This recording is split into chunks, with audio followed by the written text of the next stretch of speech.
नमस्कार विद्यार्थी मित्रमैत्रिणींनो, स्वागत आहे तुमचं सपनास होमस्कूलिंग या यूट्यूब चॅनलमध्ये। आपण इयत्ता 10वीचा विषय मराठी सराव परीक्षा बघतोय। तर ही सराव परीक्षेचा पेपर 2019-20चा आहे, परंतु तुम्हाला याचा नक्की आत्ता या परीक्षेसाठी उपयोग होऊ शकतो। तर फक्त सराव पेपर बघा, सोडवण्याचा प्रयत्न करा।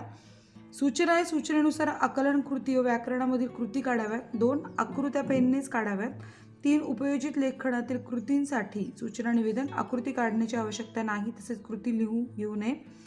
4 विभाग 5 उपयोजित लेखन प्रकार प्रश्न 5 अ किंवा सारांश लेखन या घटकासाठी गद्य विभागातील प्रश्न 1 ई अ पठित उतारा वाचून त्या उतारा सारांश लिहायचा आहे।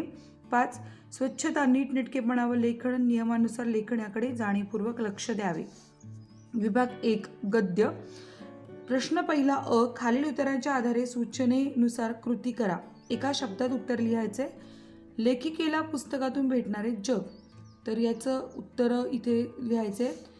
पुस्तकांची वाट पाहण्यात एक गंमत होती, एक वेगळंच जग तिथे भेटत होतं। न पाहिलेले देश, न पाहिलेली माणसं, न अनुभवलेले प्रसंग, अनोळखी तरी पण आपले वाटणारे, ओळखीचे धागे जुळणारे, न जुळणाऱ्या गोष्टी सुद्धा किती थक्क करणाऱ्या, म्हणजे जग असंही असतं असं मला केवढं तरी नवं पण भेटत होतं आणि शब्दांची जादू कळत होती। मी वाचत होते त्या गोष्टी, तो इतिहास, ती गाणी कुणीतरी रचलेली होती, लिहिलेली होती। जे सुचलं, जे लिहावंसं वाटलं ते कसं लिहू शकली आहे ती माणसं। मला भाषेची ताकद समजत होती, लेखकाच्या प्रतिभेची ताकद समजत होती, म्हणून पुस्तकं वाचण्याची वाट पाहण्यात उन्हाळ्याच्या आधीचा काळ इतका वेळ लावायचा की बस। आणखीन एक वाट पाहणं होतं, पोपटाच्या थव्यांचं। आमचं घरामागे एक मोठं उंबराचं झाड होतं। ऊन तापण्याचे दिवस आले की ते थवे उंबरावर येऊन उतरायचे, कशा तरीच पानाचं गाठी गाठीत ते झाड तेव्हा पिक्या उंबरांनी आणि राघूच्या हिरव्या पंखांनी इतकं सुंदर होऊन जायचं। मी वाट पाहायचे त्या थव्यांची आणि त्या लालसर गोड असलेल्या उंबरांची। तर इथे खालील तक्ता पूर्ण करा। प्रश्न लेखिकेला वाचनामुळे भाषा आणि लेखकाबाबत कळलेल्या गोष्टी लिहायच्या। उंबराच्या झाडाची वैशिष्ट्य लिहायची आहे तिथे तक्ता पूर्ण करून। स्वमत म्हणजे तुमचं स्वतःचं मत काय। पुस्तकांची वाट बघण्यातली गंमत लेखिकेच्या अनुभवाच्या आधारे तुमच्या शब्दात स्पष्ट करा। 3 मार्कांसाठी आहे प्रश्न। पुढचा प्रश्न आ खालील उत्तराच्या आधारे सूचनेनुसार कृती करा। 1 आकृतीबंध पूर्ण करा। पशूंना भूक लागल्यावर सहन न होणाऱ्या गोष्टी इथे 2 लिहायच्या।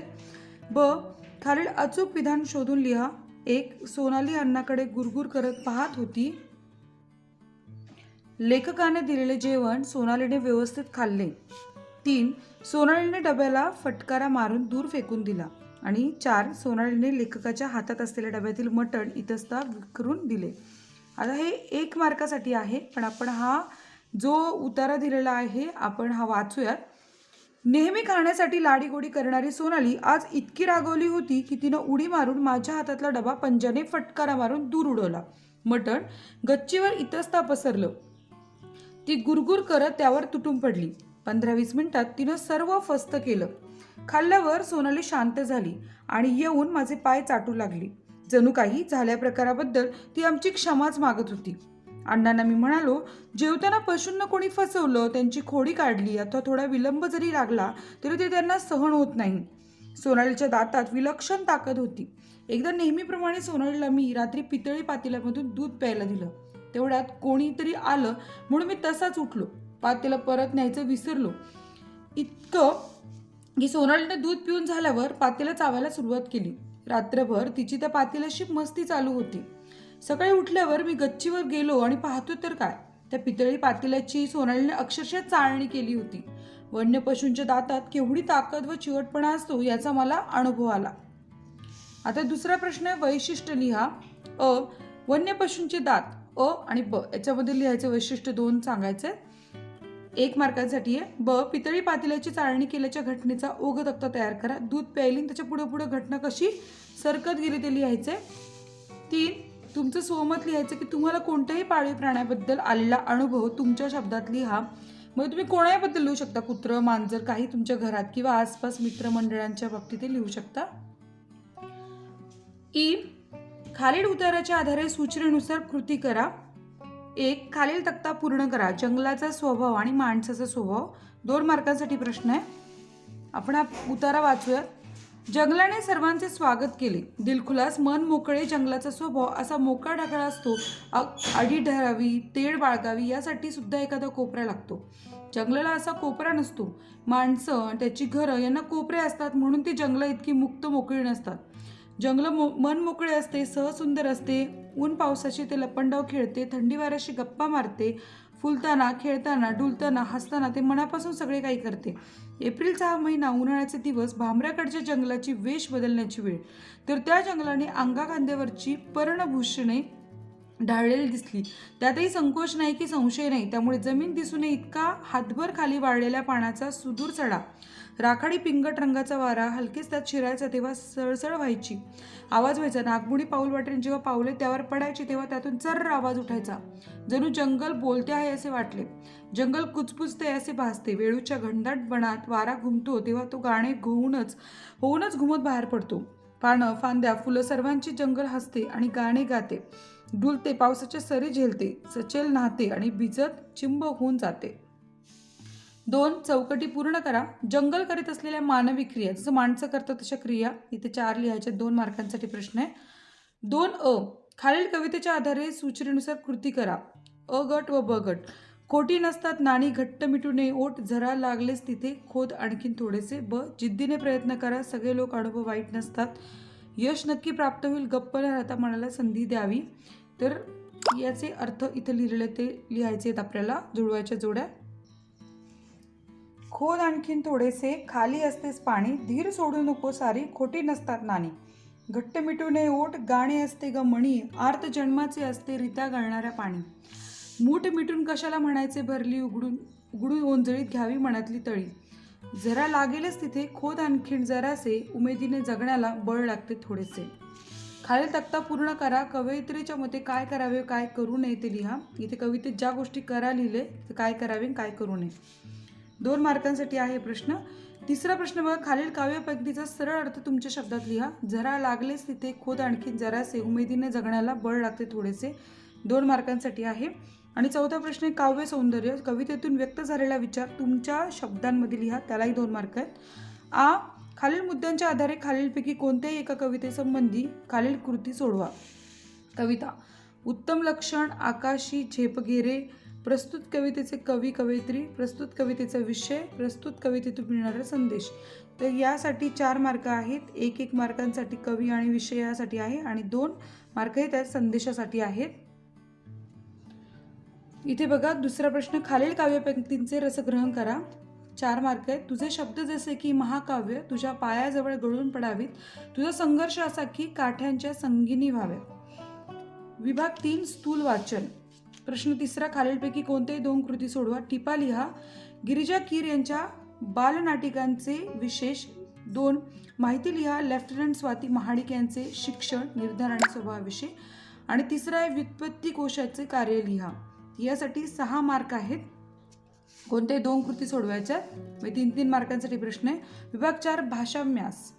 4 व्याकरणावर आधारित घटकांवर आधारित कृती. 1 समास, योग्य जोड्या लावा. सामासिक शब्द आणि समासाचे नाव. आई वडील, पंचप्राण, कर्मधारय समास, इतरेतर द्वंद्व समास, द्विगु समास. शब्दसिद्धी. बाजूच्या आकृतीतील शब्दांचे वर्गीकरण करा. दंगामस्ती, टाकाऊ, भांडखोर, आहार. प्रत्यय घटित आणि उपसर्ग घटित अभ्यस्त. वाक्प्रचार. खालीलपैकी कोणत्याही 2 वाक्प्रचारांचा अर्थ सांगून वाक्यात उपयोग करा. 4 मार्कांसाठी आहे. तगादा लावणे, डंका वाजवणे, डोळे विस्फारून बघणे, आव्हान स्वीकारणे. भाषिक घटकावर आधारित कृती. 1 शब्दसंपत्ती. खालील शब्दसमूहासाठी 1 शब्द लिहा. 1 मार्कासाठी आहे. मंदिराच्या आतील भाग, ज्याला कोणीही शत्रू नाही असा आणि वाहन चालवणारा. खालील शब्दांचे कमीत कमी 2 समानार्थी शब्द लिहा. फुलाचे 2 समानार्थी शब्द 1 मार्कासाठी आहे. खालील शब्दातील अक्षरापासून 2 अर्थपूर्ण शब्द तयार करा. जसे की नगर व पालिका हे 2 शब्द जोडून नगरपालिका. विरुद्धार्थी शब्द लिहा. उभे, कमाल 1 मार्कासाठी आहे. 2 आहे लेखन, नियमानुसार लेखन. अचूक शब्द ओळखा. फक्त 4 2 मार्कांसाठी आहे. उत्स्फूर्त याच्यातलं बघून घ्या. हे सगळे शब्द यातला योग्य शब्द बरोबर ओळखायचा आहे. आता 3रा आहे विरामचिन्हे. योग्य विरामचिन्ह घालायचंय. मग आम्ही काय खोटं सांगतोय काय. ते 1 मार्कासाठी आहे. आणि चौथं आहे पारिभाषिक शब्द. खालील शब्दांना प्रचलित मराठी भाषेतील शब्द लिहा. हायवे आणि इंटरव्ह्यूसाठी मराठी शब्द कोणते? तर 1 मार्कांसाठी आहे हा. प्रश्न 5वा आहे खालील कृती सोडवा. 1 आहे पत्रलेखन. खालील जाहिरात वाचा व त्यात खालील कृती सोडवा. 6 मार्कांसाठी प्रश्न आहे बघा. तर वाचते व्हा, लिहिते व्हा, जाहिरात बघून घ्या व्यवस्थित, स्क्रीनशॉट काढा हवं तर. आणि यासाठी पत्र साहित्य संपदाच्या दिवाळी अंकात तुमच्या लहान भावाची कविता प्रकाशित झाल्याबद्दल त्याचे अभिनंदन करणारे पत्र लिहा. किंवा वाचक या नात्याने साहित्य संपदाचा दिवाळी अंक वाचनीय झाल्याबद्दल संबंधी व्यक्तीचे अभिनंदन करणारे पत्र लिहा. म्हणजे एक औपचारिक आणि अनौपचारिक पत्र तुम्हाला लिहायचं आहे. सारांश लेखन. विभाग 1 गद्य ई मधील अपठित गद्य उतारा वाचा व त्याचा 1/3 एवढा सारांश तुमच्या शब्दात लिहा. 6 मार्क. खालीलपैकी कोणत्याही 2 कृती सोडवा. 1 जाहिरात लेखन. खालील शब्दांचा योग्य उपयोग करून आकर्षक जाहिराती तयार करा. बेकरी, केक स्पेशलिस्ट, आईस्क्रीम, ताजे पदार्थ, ग्राहक समाधान. 10 मार्कांसाठी हा प्रश्न आहे. बातमी लेखन. खालील विषयावर बातमी तयार करा. 14 नोव्हेंबर रोजी आदर्श विद्यालय पुणे या शाळेस पंडित जवाहरलाल नेहरू यांची जयंती साजरी करण्यात आली. 3 आहे कथा लेखन. खालील मुद्द्यांच्या आधारे कथा पूर्ण करा. कथेला योग्य शीर्षक द्या. वृद्ध शेतकरी, आयुष्यभर कष्ट, 5 मुले, शेतीकामात लक्ष नाही, शेतकऱ्याला चिंता, युक्ती करणे, प्रत्येकाचे काठी देऊन मोडण्यास सांगणे, मोळी देऊन मोडण्यास सांगणे, मुलांना शिकवणे, तात्पर्य लिहायचे. ते पूर्ण कथा लेखन करायचे. ई लेखन कौशल्य. खालील लेखन प्रकारापैकी कोणतेही 1 कृती सोडवा. 1 प्रसंग लेखन. वरील समारंभ प्रसंगी तुम्ही तुमच्या लहान बहिणीचे भावाचे कौतुक करण्यासाठी उपस्थित होता अशी कल्पना करून प्रसंग लेखन करा. 2 खालील मुद्द्यांच्या आधारे चौकटीतील घटकाचे आत्मवृत्त लिहा. टेबलचं लिहायचे. वैशिष्ट्ये, अपेक्षा, आनंद, खंत, उपयोग आणि महत्त्व. वैचारिक लेखन. पाणी वाचवणे काळाची गरज या विषयावर तुमचे विचार लिहा. तर हा एकूणच प्रश्न ही लेखन कौशल्य 8 मार्कांसाठी आहे. अशा प्रकारे आपला इथे पेपर सोडवून झाला, म्हणजे बघून झालाय. सोडवण्याचा प्रयत्न करा. व्हिडिओ आवडला असेल तर लाईक करा, शेअर करा, कमेंट करा आणि सपनाज होमस्कूलिंग चॅनलला सबस्क्राईब करा. धन्यवाद.